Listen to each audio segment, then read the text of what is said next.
ہم پوچھتے ہیں بھی یار ابھی تم نے سنت رسول نہیں رکھی، داڑھی مبارک لیے، وہ کہا نہیں جی ابھی میرا وقت وہ نا جب اللہ توفیق دے گا تو پھر رکھیں گے۔ اللہ نے توفیق یہ دی ہے کہ آپ کو نبی علیہ السلام کا امتی بنایا، آپ کو قرآن سے جوڑا، ایمان کی دولت سے مالا مال کیا، آپ مسلمانوں کے گھر پیدا ہوئے، صبح و شام آپ قرآن پاک کی تلاوت سنتے ہیں، آقا علیہ السلام کی باتیں سنتے ہیں،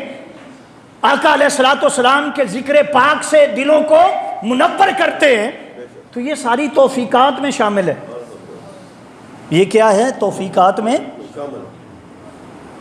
ایک ہے جس کو اللہ نے مال دیا ہے، دولت دی ہے،